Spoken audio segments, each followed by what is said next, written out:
He came back from war at 33. No crowd, no welcome, not even a question. Just him, an empty duffel, and a quiet dream to fix cars, care for his mother, and live in peace. Then he fell in love with a white woman. It wasn't loud. It wasn't defiant. But in a town where skin still draws the lines, their love became something unforgivable. And the silence around them was what slowly tore everything apart. He came back with an empty duffel and a hello no one heard. At the airport, no crowd, no banners, no tears. Just a 33-year-old black man walking through the exit doors, boots scuffed with NATO dust, eyes hollow like he'd been somewhere no one back home could ever understand. His name was Darius Cole, former U.S. Marine, served in Iraq, trained in Poland, decorated but quiet.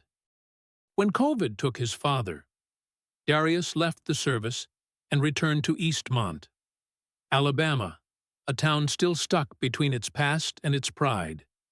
He didn't come back for glory. He came back to fix engines, to patch roofs, to care for his aging mother. He opened a garage, nothing fancy.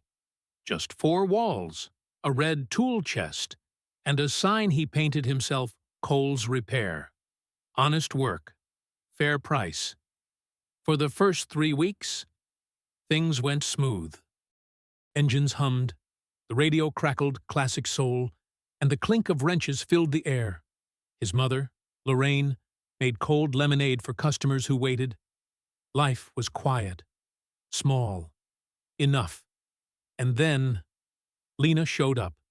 Lena McKenna, 29, nurse at the town's urgent care. Blonde hair tied back, calm eyes, voice like morning rain. She came in for an oil change. He fixed it. She returned 2 weeks later, brakes.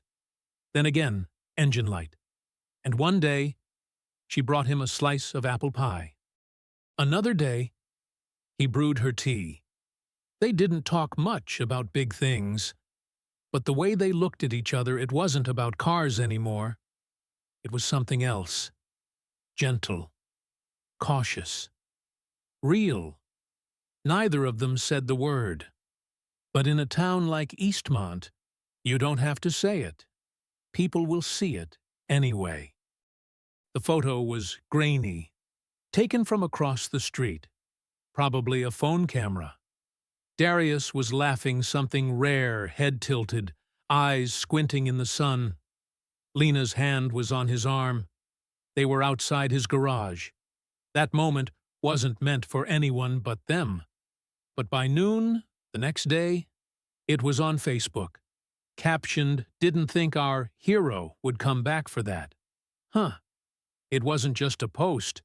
It was a warning. A line drawn. Eastmont didn't have written rules about who could love who. It didn't need to. People knew. At the diner that Sunday, no one sat at Lena's booth. Darius noticed it before she did the way people stared through her, like she'd become part of the wallpaper. A man at the counter, Sheriff Carl McKenna. Lena's uncle didn't say a word when she walked in, but he didn't have to. His silence hit harder than a slap. Later that week, Darius found the word traitor spray-painted across the back wall of his garage. He didn't report it. He just painted over it. It wasn't the first time something like that had happened, but it was the first time he felt afraid. Not for himself, but for her. He told Lena maybe they should stop, just until things cooled off. She looked at him like he'd just said the world was ending. "If we stop now, they win," she said.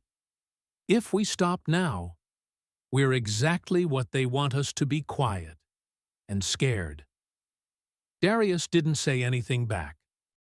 He just nodded, kissed her forehead, and opened the shop like he always did. Same tools, same oil stains, same silence. But he couldn't stop hearing it, the sound of a picture being taken. The whisper that turns into a storm.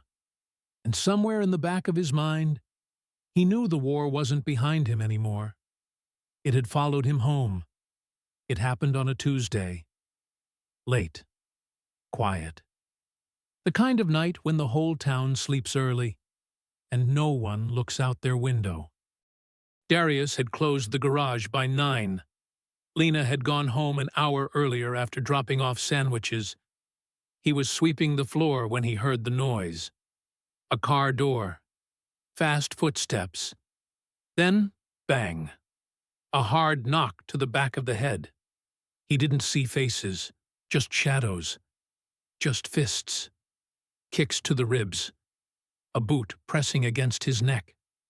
One voice whispered, "This is what happens when you forget where you come from." Another hissed, "Next time, it won't be just a warning." Then, silence. Broken broomstick on the floor. Darius, bleeding, gasping, not moving. Lena found him an hour later. She had tried calling. He didn't pick up. She drove back, headlights catching the smear of blood at the garage entrance. Darius. Her scream cracked through the night like lightning. At the hospital. He couldn't speak. A cracked jaw, dislocated shoulder, bruises too many to count. The sheriff, Carl McKenna, stood outside the room, arms folded. Any idea who did this? No witnesses? No cameras? You think someone's just gonna confess? Lena stepped out from behind the curtain. He told you about threats. He told you about the paint. And you did nothing. Carl didn't flinch. You should have warned him. Lena, not encouraged him. She stared at her uncle like he was a stranger. And in that moment, he was. The report was filed as assault by unknown individuals.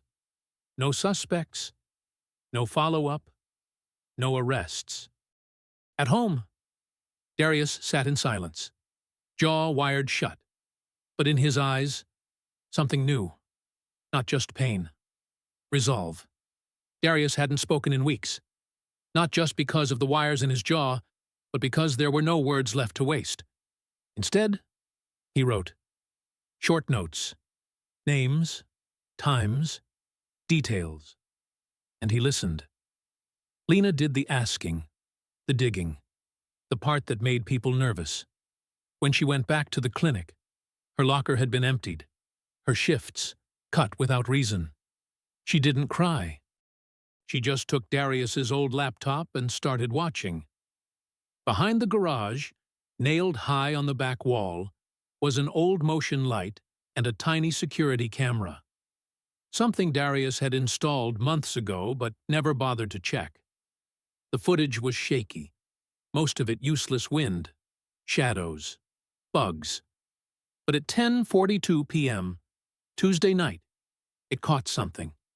3 men, hoods, gloves, a truck with no plates. But one of them, just one, had a limp. Left leg. Heavy. Darius scribbled a name, Brent Keller. Brent. Ex-cop. Buddy of Sheriff McKenna. Fired 3 years ago for beating a suspect. But still seen around town, drinking for free and speaking too loud. Lena wanted to go to the sheriff's office. Darius shook his head. He pointed to her, then to a USB drive. She nodded. She knew. They didn't go to the sheriff. They went to the press. It wasn't national news, but the local station picked it up. Veteran attacked. Evidence ignored. Is Eastmont protecting its own? And just like that, silence broke. Whispers turned into phone calls. Phone calls turned into meetings. A lawyer called from Birmingham. A black congresswoman reposted the article. Protesters showed up at the courthouse. Small, but loud. Carl McKenna didn't say a word on TV.